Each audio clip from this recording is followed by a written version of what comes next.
So lately I've gone headlong into the Berserk fandom and haven't been able to move on from it since it's been such a wild ride.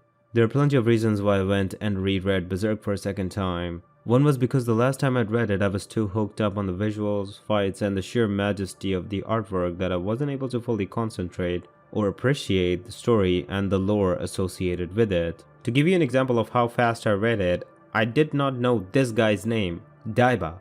Effin Daiba. I mean, I did not know the name of the right hand of a man who became the catalyst for Griffith's perfect world. Also, he plays a major role in the series and I feel ashamed for not knowing his name. Since reading it for a second time though, I've been going deep into the theories and speculations and I feel that it's time that I came up with one theory of my own. It's kind of a weird theory, but I feel that Guts is the one that will bring true light into the world. Okay, so as I'm making this video, Guts is at the lowest point of his life with the release of chapter 375, and Griffith is just flying high above the skies. He's achieved his dream and is now planning to soar even higher as the hawk of the perfect world. As Berserk fans, we all know that this won't continue for very long and Griffith will have to lose in one form or another for Berserk to reach a proper conclusion. A lot of people say that the Moonlight Boy will bring about the destruction of Griffith's empire. Sure enough, that could be the case. Another theory states that the joint forces of the Kushin, the Bakiraka, and Rickard will bring about the fall of Griffith's empire, and I agree with that because that can prove to be the case as well. Hell, both of these theories might come true at the same time. But here's where Guts comes in. We all know where the Berserker armor shtick has gotten Guts so far. Stressed out, with graying hair, coupled with a loss of taste. It's taken him and bruised him both mentally and physically.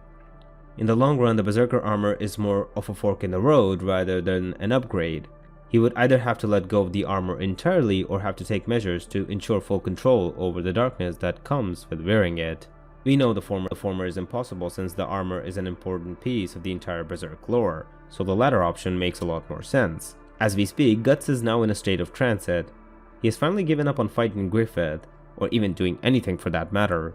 It's the lowest point in his life, but knowing what we know about Guts, he will bounce back stronger than ever, but this time it would be a bit different. Rather than being the Avenger that he is, we can see a Guts that is less aggressive and less intense and most important of all, less demonic. Another point of importance is him donning the black Berserker armor in a way that it grants him full control over its abilities. Perhaps the change would have him control over the darkness. I might have to take a bit of a tangent here, but seeing as how Casca's damaged psyche was a primary factor in Guts losing himself to the Berserker armor, I feel that regaining control of it would be much easier now considering that Casca is now back to normal. Though she is taken hostage by Griffith, she remembers everything that he did and wants to return back to Guts as soon as possible. This thing might just as well prove to keep Guts grounded and prevent him from losing himself to the armor. Now once Guts takes control of everything and is ready to face the might of Griffith yet again, it will cause an interesting parallel to form. Griffith's condition, as of now, is the Prince of Darkness disguised as the Hawk of Light, while Guts would be the Carrier of Light, disguised as the Prince of Darkness. This parallel is already shown in the best of ways when Slan compliments Femto's actions during the eclipse, calling it a thing of beauty and Guts' reaction and anger as completely demonic.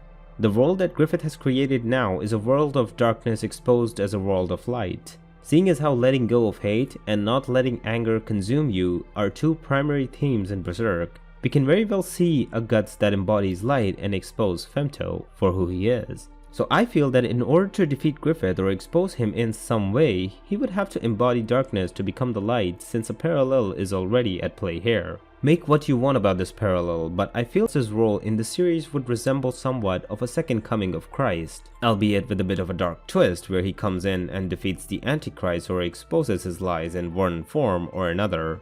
So yeah folks, that's my 2 cents on the current state of Berserk and what might possibly happen. Again, this is just an opinion piece and things could go topsy-turvy really quickly because it is the Berserk universe. The main question here is that, does this sit well with the overall vibe of Guts? Maybe, maybe not. But it's an interesting discussion in the kind of role Guts will play post-reformation and recovery. In the rephrased words of Skull Knight, our wishes might not be the wishes of Guts. Maybe the Casca rescue mission might be Guts not even moving a finger, but that's a bit of a stretch. So yeah, if you like the video, then do subscribe. Thanks for watching.